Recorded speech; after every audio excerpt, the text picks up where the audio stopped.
Flooding in Texas, large number of missing persons still reported. Tuscaloosa Fire and Rescue has been requested to deploy with Alabama Task Force 1. Our Swiftwater team with urban search and rescue capabilities has been requested.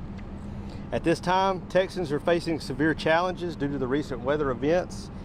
This morning, the check was around 170 people still missing. Our teams are trained and ready to help locate those and help those in need. The City of Tuscaloosa invests millions into the resources, personnel, training, equipment, manpower that we have today so that we can respond to a situation like this when asked upon. Today, with full support of the Mayor, the City Council, we are able to send highly trained personnel and equipment in a time of need. When this process began, I talked to Mayor Maddox, advising him of the process, the ask that we were potentially going to be called upon. And without hesitation, his response was, they came to help us in our time of need. Let's do what we can to help them. The City of Tuscaloosa is blessed and honored to be given this opportunity to help the Texas community on their worst day. And we hope that this is a step to a certainly challenging time to help them a little bit in the recovery. The City of Tuscaloosa will be sending 4 response vehicles, 2 Swiftwater boats, 2 side-by-side UTVs, and 14 urban search and rescue personnel trained in Swiftwater. Our units plan to meet up with Alabama Task Force 1 out of Mobile along the route to Kerr County, Texas. At this time, we welcome the support of the community and especially the prayers as these guys leave their families to help others. There is the mission orders that we just received are actually a 15-day plan that started today. So the plan is for them to actually be back here within 15 days unless another mission comes up.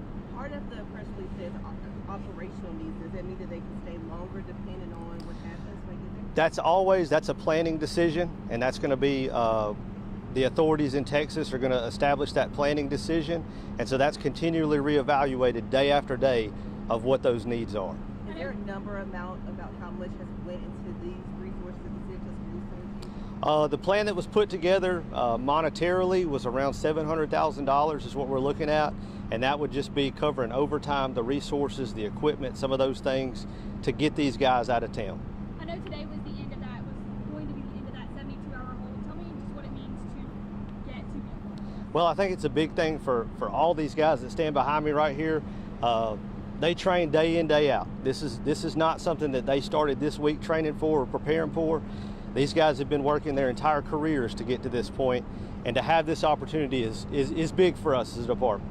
And this tragedy has touched people all across the country, even here in our state. We have some folks in Alabama still missing and who lost their life in Mountain Brook.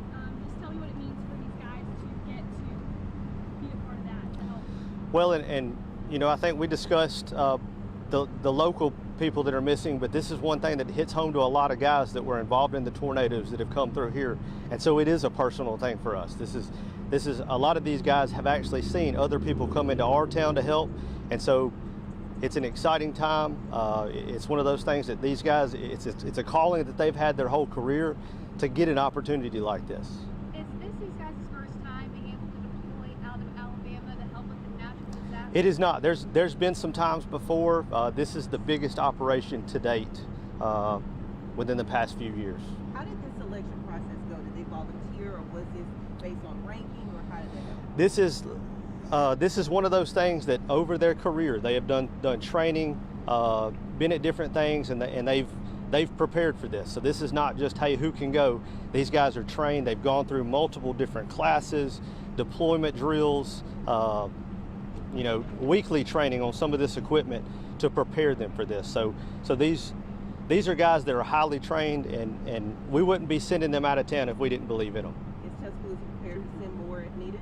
Yes, that's an ongoing conversation with the mayor. Like I discussed earlier, he was more than willing to help out where we're needed, and so we have got the backing of the mayor and the city council 100% at this time, and I've made sure and told him the appreciation we have for that.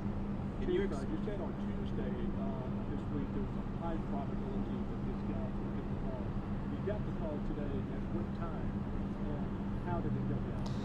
This has been going on since this morning. You get a lot of phone calls from the different layers that are within the state, whether it's the county EMA, the state EMA, and a lot of those layers you hear those conversations, emails, texts, things like that go on. The official word came around lunchtime. We actually got the documents with the numbers that we needed to get out of state.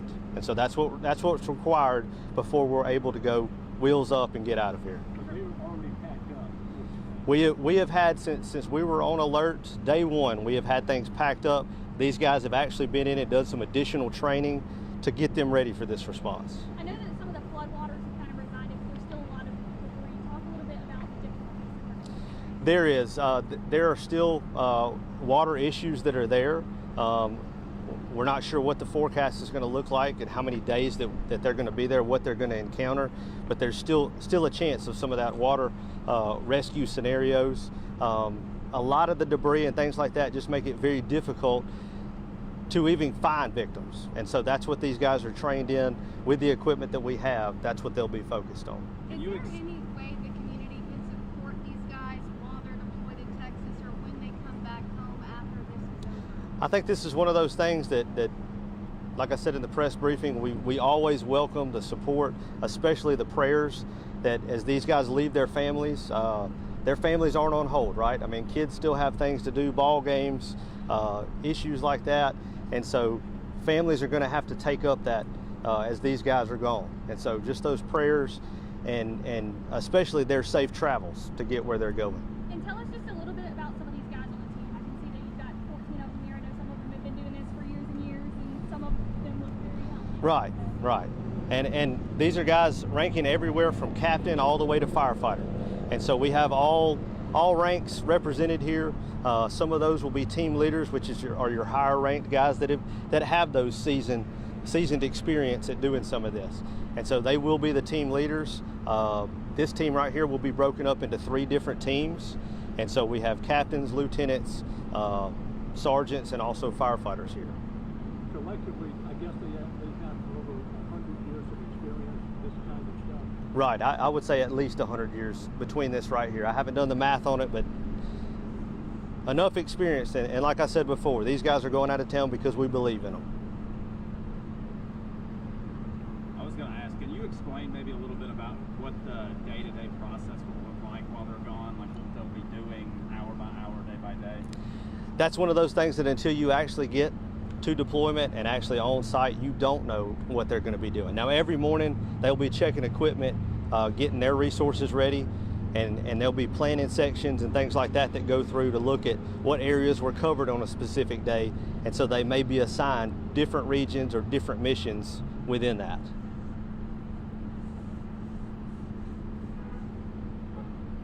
Anybody else? All right. How proud of you are of this team right here behind This is a big deal. This is one of those days that these guys have trained a long time for this. This is a proud moment for Tuscaloosa and a really proud moment for the fire department. So. I think we're good. All right. Thank you, Chief. Thank y'all.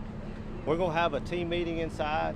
I don't care if y'all get still shots and things like that, but give them a little bit of space if we can, just to have their team meeting and kind of go over some stuff before we get out of here. But So. they leave today at 3, right? Yes, sir. We're about to, as soon as we have the team meeting get going, that's when we're about to head out. You said no audio. No audio. Yep. Thank y'all.